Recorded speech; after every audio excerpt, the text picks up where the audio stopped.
പ്രിയപ്പെട്ടവരെ, സുഖമാണല്ലോ? Welcome to day 49. ഇന്ന് വലിയ ശനിയാഴ്ചയാണ്. കുരിശിലെ മരണത്തിനു ശേഷമുള്ള ആ നിശബ്ദമായ കാത്തിരിപ്പ്. മത്തായിയുടെ സുവിശേഷം 27 അധ്യായം 62 മുതൽ 66 വരെയുള്ള തിരുവചനങ്ങളാണ് ഇന്ന് നമ്മൾ ധ്യാന വിഷയമാക്കുക. The guard at the tomb. ഒരു കൊച്ചു ചിന്ത: ശലഭമാകുന്നതിന് മുമ്പ് പുഴു തൻ്റെ കൂട്ടിൽ അനക്കമില്ലാതെ കിടക്കും. പുറമേ ഉള്ളവർക്കത് മരണമായി തോന്നാം, പക്ഷെ ഉള്ളിൽ അത് ചിറക് വിരിക്കാനുള്ള തയ്യാറെടുപ്പാണ്. ഇരുട്ടും നിശബ്ദതയും ഒരു ശവക്കുഴിയല്ല, അതൊരു പുതുജീവൻ്റെ പണിപ്പുരയാണ്. Silence is not a grave, it is a workshop for new life.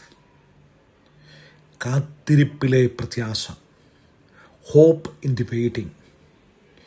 യേശുവിൻ്റെ കല്ലറ പടയാളികൾ മുദ്രവെച്ചു, ceiling the tomb.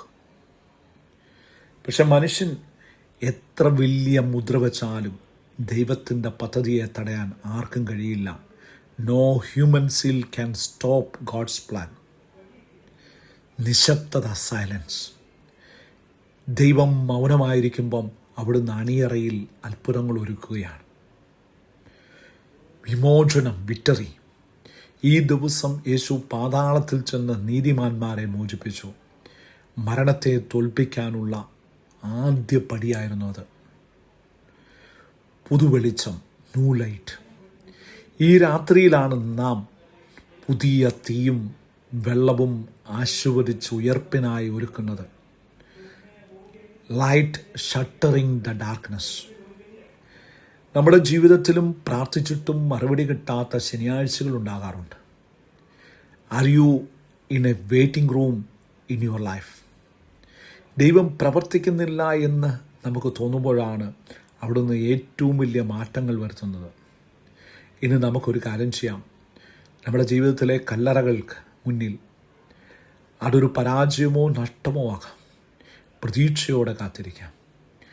Don't lose hope in the silence. The morning is coming. നിശബ്ദത ദൈവത്തിൻ്റെ ഉത്തരമാണ്. ഉയർപ്പിന് വേണ്ടിയുള്ള കാത്തിരിപ്പാണ്.